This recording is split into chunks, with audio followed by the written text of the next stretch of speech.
একটু আমরা পুরীতে ভোরবেলা ৫টার সময় মা উঠে পড়েছিল, আমি কিছুক্ষণ পর উঠলাম। আর আজ মন্দিরে যাবার পালা। ব্লগটা শুরু করলাম। জয় জগন্নাথ।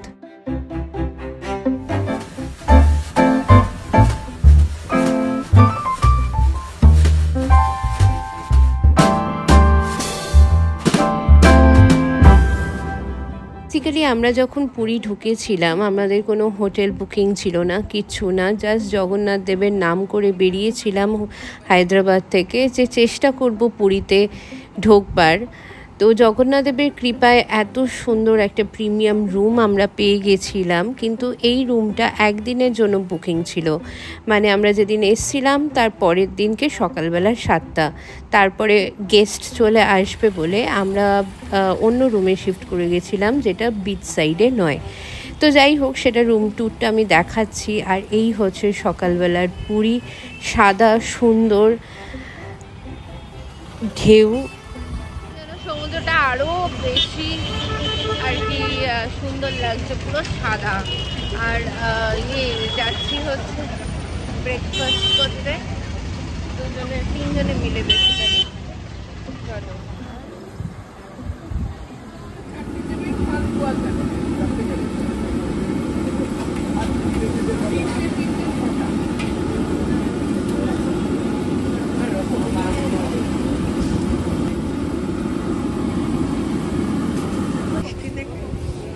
এখান থেকে নিয়ে নিলাম আমরা গরম গরম ছেনা পোড়া আর এই রসগোল্লা পান্তুয়া। এখানে চ্যাপটা করে পান্তুয়া পাওয়া যায়। আর এই হচ্ছে রুম ট্যুরটা, যেটা সেম লাইক প্রিমিয়াম রুমের মতো, শুধু ভ্যারেন্ডা ছিল না আর বিচ সাইড না, এটা অফ ভ্যারেন্ডা। আর রুমটা একটু ছোট, কনজেস্টেড, আর ফ্রিজ পাওয়া যায় না। ওটা একটা প্রিমিয়াম রুম ছিল। আর এটা মোটামুটি একটা ২৫০০ টাকার মধ্যে, আর ওটা ছিল অলমোস্ট ৩৫০০ টাকা। তো আমরা বেরিয়ে পড়লাম হচ্ছে মন্দিরের দিকে। এখানে টোটো পাওয়া না খুব ডিফিকাল্ট, জানো তো, এক একজন এক এক রকমের আর কি ভাড়া চায়। যাই হোক, তো আমরা আস্তে আস্তে একটু এগিয়ে যাচ্ছিলাম। ও সরি, তখন আমরা লাঞ্চ করতে গেছিলাম। লাঞ্চ করতে কি বাবার মা আগে একবার এসে কোথায় খেয়েছিল সেই খুঁজতে। আর এই দেখো গাঙ্গুরাম সুইট, যেখানে গজা পাওয়া যাচ্ছিল, যেটা আমরা পরে নিয়েছি। অল্প নিয়েছি কারণ আমরা ট্রাভেল করছিলাম বলে। যাই হোক, বিকেলবেলা 4টে 4:30 নাগাদ আমরা বেরিয়ে গেছিলাম মন্দিরের দিকে। আর একটু মন্দিরের নিয়মটা তোমাদের বলে দিই, যারা অনেক বছর পর যাচ্ছ। সেটা হচ্ছে পুরোহিত কিন্তু মাস্ট। তোমরা যদি পুরোহিতের ডিটেলস চাও আমি দিয়ে দিতে পারি, খুব ভালো মানুষ। আর তোমাদের খুব যত্ন করে আর কি মন্দিরের ভেতরে নিয়ে যাবে। পুরোহিত ছাড়া যেও না যদি তোমাদের সাথে মা আর বাবা থাকে, কারণ নইলে পদপিষ্ট হয়ে যা খুশি হতে পারে, অ্যাকচুয়ালি তাই। আর আমরা একজন কানেকশানের থেকে জানতে পারলাম যে এখানে পুরোহিত ছাড়া ঢোকা খুব মুশকিল। যেতে পারো, কিন্তু না যাওয়াটাই আর কি আমি বলবো হাইলি রেকমেন্ডেড। আর 501 টাকা থেকে শুরু হয় পুজো দেওয়া। ওই পুরোহিতের হাতেই দিয়ে দিতে হয়, এবং প্রসাদ পুরোহিত থেকেই পাওয়া যায়। আর আমরা দিয়েছিলাম অনেকজনের নামেই, তো ওই এক একজনের নামে অনুযায়ী ঠাকুরের কাছে তোমরা প্রণামী দিতে পারো। আচ্ছা, এই হচ্ছে পুরীর মন্দির।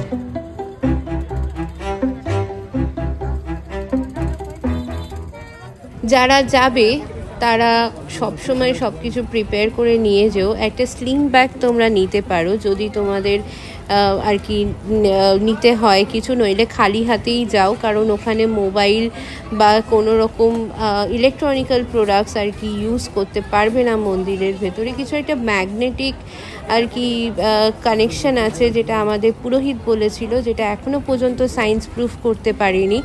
আর আমরা এরকম পুজো দিয়ে ভেতরে পুরোটা ঘুরে সুন্দর করে আর কি পুজো দিয়ে আমরা এসছিলাম। আরেকবার যাওয়ার ইচ্ছে আছে। তোমাদের যা মনস্কামনা সেটা ডেফিনেটলি পূর্ণ হবে। তো পুজো দিয়ে আমরা এরকম মানে গার্ডেনে বসে আছি, এখানে কেউ ডিস্টার্ব করে না, জানো তো, কোনো বানর সেনাও ডিস্টার্ব করে না। অজস্র বানর সেনা আছে, কিন্তু কেউ কাউকে ডিস্টার্ব করে না। তো যাই হোক, ওয়েদারটা অপূর্ব ছিল, বৃষ্টি ছিল না কিন্তু মেঘলা মেঘলা ওয়েদার, গরমও ছিল না, সুন্দর হাওয়া দিচ্ছিল। বসে আমরা এই প্রথম জীবনে, বাবার মায়ের তো অজস্রবার যাওয়া এবং আমারও 2-3 বার যাওয়া, কিন্তু এই ধ্বজা ওড়ানোটা আমরা কোনো দিন দেখিনি। এই ধ্বজা ওড়ানোর জন্য মন্দিরের ভেতরে তোমাদের একটা কাউন্টার পেয়ে যাবে, যেখানে তোমরা ধ্বজা আর কি ওড়াতে পারবে, মনস্কামনা করতে পারো। তো সেটার নানান রকম পদ্ধতি আছে, সেটা ভেতরে গেলেই বুঝতে পারবে। মন্দিরের ভেতরেই আর কি জগন্নাথ দেবের গর্ভগৃহের উল্টো দিকেই হচ্ছে ধ্বজা ওড়ানোর কাউন্টার। একটু দেখে নিও যাতে যদি মানে কোনো রকম কোনো ফ্রড কেসে কেউ যেন পড়ে না যায়। আর আশ্চর্যভাবে এই পুরোহিতরা কীরকম একদম টপে চলে যায় না, মন্দিরের একদম চূড়াতে গিয়ে এরকম ধ্বজা ওড়ায়, ধ্বজা খোলে, এবং এটা প্রত্যেক দিন হয়, কোনো দিন এটা আর কি মিস হয় না। এবং এটারও একটা কোনো নিয়ম আছে, যেটা আমি ইন্টারনেটে দেখছিলাম, যে কিছু মন্ত্র বলে আর কি একটা কোনো কিছু একটা আছে হয়তো আধ্যাত্মিক মতে, তো সেইটা থ্রু থেকেই আর কি তারাই করতে পারে এই ধ্বজারোহণটা, যাদের এই মন্ত্রতে আর কি মন্ত্র বলতে পারে বা কিছু একটা আছে হয়তো, সেটা আমি একটা ইন্টারনেটে দেখছিলাম। আর জানো তো, এই মন্দিরের ওপর দিয়ে না ফ্লাইট যেতে পারে, না কোনো পাখি উঠতে পারে, সেটারও কোনো রকম প্রুফ নেই যে কেন কি ব্যাপার। এবং এই পতাকা বা ধ্বজা সবসময় একটা মানে একটা দিকেই আর কি ওড়ে, এটা কোনো রকম মানে প্রুফ নেই। কিন্তু যাই হোক, তো এটা তো ঠাকুরেরই কৃপা, কিসের জন্য কি ব্যাপার, অলৌকিক ঘটনা তো বলা আমরা সাধারণ মানুষের পক্ষে সম্ভব নয়।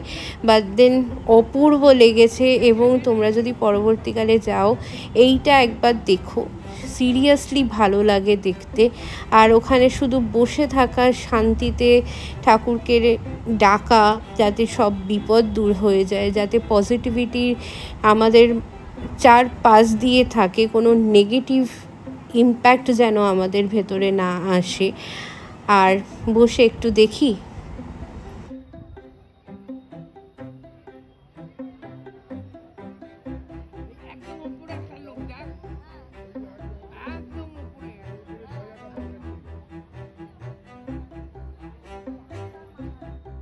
দেখো, একদম ওপরে সূর্যদেবের মাথায় একজন ধ্বজা ওড়াচ্ছে, মানে এটা কিন্তু পতাকা চেঞ্জ হচ্ছে, যে লাল পতাকাটা ছিল না, এইটা হচ্ছে ধ্বজা। আর ওপরে একদম ওপরে দেখো পতাকা লাগাবার চেষ্টা হচ্ছে, মানে পুরনো পতাকাটা খুলে দিয়ে এখন নতুন পতাকা লাগানো হবে। আর এই হচ্ছে নতুন ধ্বজা, যেটা লাগানো হয়েছিল। এবং সব মিলে মোটামুটি যা কাউন্ট করে দেখলাম 8-9 জন মিলে ওই মন্দিরের ওপরে আর কি এরকম পতাকা লাগায় এবং ধ্বজাও লাগায়।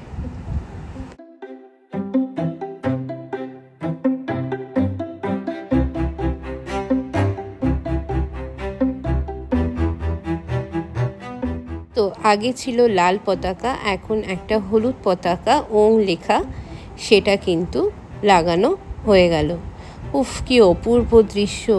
আর এটা মনে হয় লাইফ টাইম এক্সপিরিয়েন্স। জয় জগন্নাথ।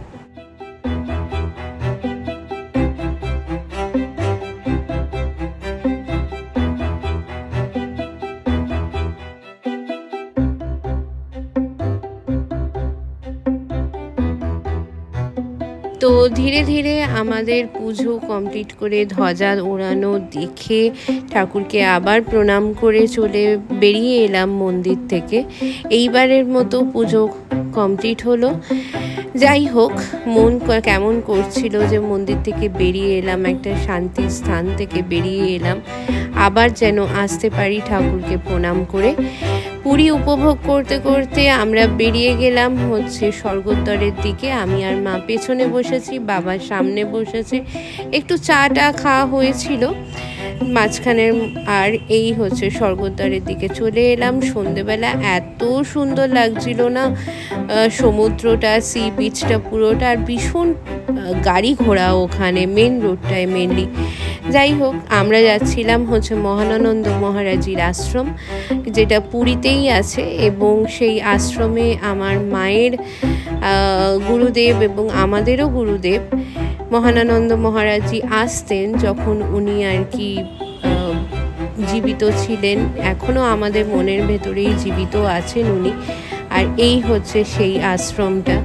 বেসিক্যালি আমার মায়ের বাড়িতে, আমার মামার বাড়িতে মহানানন্দ মহারাজের ভক্ত সবাই, এবং মনে করি যে আমরা যে এখনও সুস্থ আছি, জীবিত আছি, মাথার ওপরে ছাদ আছে, দুবেলা সুস্থভাবে খেতে পাচ্ছি, সেটা শুধুমাত্র মহানানন্দ মহারাজজির কৃপায়।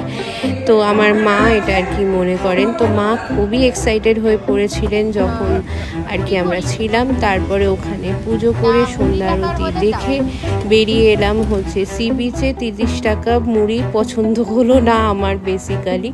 তো তারপরে ডিনার করলাম আমরা একটুখানি চাইনিজ সেদিন রাত্রিবেলা।